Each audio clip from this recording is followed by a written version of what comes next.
Assalamualaikum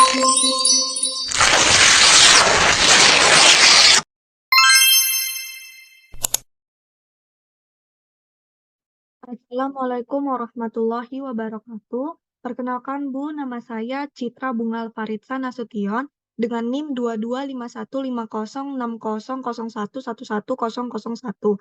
Saya dari kelas PTIA. Saya izin membuat tugas video tentang materi gaya belajar.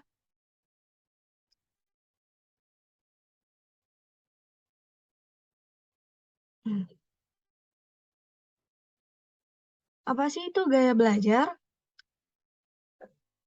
Gaya belajar merupakan suatu kombinasi dari bagaimana seseorang menyerap dan kemudian mengatur serta mengolah informasi.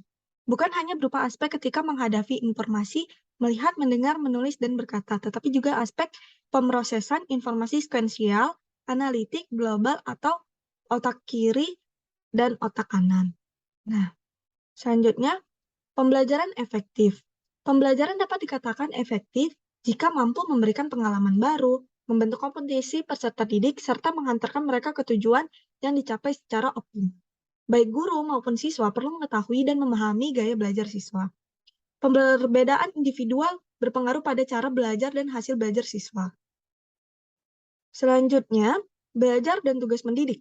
Nah, belajar pada manusia merupakan suatu proses psikologis yang berlangsung dalam interaksi aktif antara subjek dengan lingkungan dan menghasilkan perubahan-perubahan. Sebagai pengajar, guru ataupun dosen tidak hanya melakukan proses transformasi ilmu pengetahuan kepada peserta didik, akan tetapi lebih dari itu, seorang pengajar harus berperan sebagai motivator, inspirator, fasilitator, dan mediator dalam proses belajar peserta didik. Selanjutnya, ada tipe belajar, ini ada visual, kinestetik, auditory, stress, is, scribble learner, trust, teach, and copy learner. Selanjutnya, ada 7 cara belajar cepat. Nih, tidak not afraid to say I don't know, learn by doing, realize many questions have to answer, do more things less, able to visualize it, can explain it to a kid, can explain it in one sentence, do more things less. Selanjutnya, ciri-ciri gaya belajar ini ada yang kita perdalam lagi, ada 3, visual, auditorial, kinestetik. Visual. Gaya belajar visual adalah, menurut Deporter dan Hernaki, adalah orang yang cenderung memperoleh informasi melalui gambar, diagram, dan ilustrasi. Ciri-ciri orang yang mempunyai gaya belajar visual itu rapi, teratur, berbicaranya dengan cepat, berencana dan mengatur jangka panjang yang baik, teliti terhadap detail, mementingkan penampilan baik dalam hal pakaian maupun presentasi, pengeja yang baik, mengingat apa yang dilihat daripada yang didengar. Mengingat dengan asosiasi visual, biasanya tidak terganggu oleh keributan, mempunyai masalah untuk mengingat instruksi verbal, kecuali jika ditulis dan seringkali minta bantuan orang lain untuk mengulanginya. Pembaca cepat dan tekun. Selanjutnya, yang nomor 2 ada auditorial. Menurut Depoter dan Hernaki juga, gaya belajar auditorial adalah orang yang cenderung memperoleh informasi melalui suara dan kata-kata yang diucapkan oleh orang lain. Ciri-cirinya, berbicara kepada diri sendiri saat kerja, mudah terganggu oleh keributan, menggerakkan bibir mereka, dan mengucapkan tulisan di buku ketika membaca. Senang membaca dengan keras dan mendengarkan. Dapat mengulangi kembali dan menirukan nada birama dan warna suara. Merasa kesulitan untuk menulis, tapi hebat dalam bercerita. Berbicara dengan irama yang terpola, biasanya suka musik daripada seni.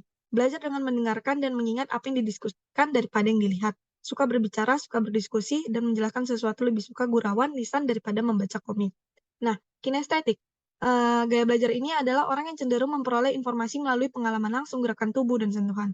Contoh ciri-cirinya adalah belajar melalui manipulasi dan praktik, menghafal dengan cara berjalan dan melihat, menggunakan jari sebagai penunjuk ketika membaca, banyak menggunakan isyarat tubuh, tidak dapat duduk diam untuk waktu lama, tidak dapat mengingat geografi, menggunakan kata-kata yang mengandung aksi, menyukai buku-buku yang berorientasi pada plot, kemungkinan tulisannya itu jelek, ingin melakukan segala sesuatu, menyukai permainan yang menyibukkan. Selanjutnya, ada connection. Gaya belajar visual, siswa yang mempunyai gaya belajar ini menyelesaikan soal matematis dengan menuliskan angka penyelesaian masalah dengan sistematis dan jelas. Nah, gaya belajar auditorial, hubungan gaya belajar ini dengan pembelajaran adalah siswa mendengarkan dan menyimak penjelasan guru dengan seksama. Metodenya dengan ceramah untuk membantu tipe gaya belajar ini. Gaya belajar kinestetik. Hubungan gaya belajar ini Contohnya adalah seperti siswa mengangkat tangan untuk bertanya, untuk menjawab soal dan lainnya. Ini menurut connection-nya ini menurut jurnal yang saya baca seperti itu. Selanjutnya ada prediction. Nah, gaya belajar visual sebagai pendidik membantu siswa yang menggunakan ini media visual seperti video dan animasi. Seperti pengembangan teknologi virtual reality juga seperti itu, agar siswa lebih semangat dalam belajar. Gaya belajar auditorial sebagai tenaga pendidik membantu siswa mempunyai gaya belajar auditorial melalui media yang interaktif seperti podcast, rekaman audio, dan juga video.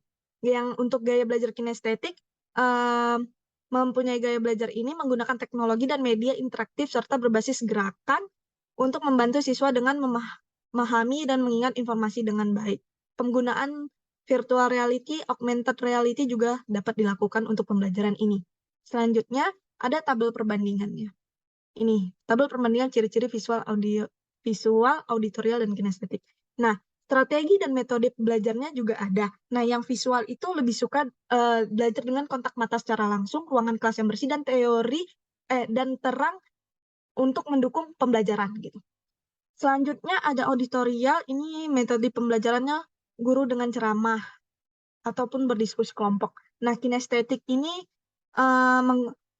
berorientasi dengan fisik dan banyak gerak serta menggunakan model atau peraga. Selanjutnya ini ada daftar referensi atau pustakanya. Nanti saya cantumin di link deskripsi. Baiklah, itu saja yang dapat saya sampaikan tentang materi gaya belajar. Semoga bermanfaat untuk kita semua. Apabila terdapat kesalahan kata, saya mohon maaf. Wassalamualaikum warahmatullahi wabarakatuh. Terima kasih, Ibu.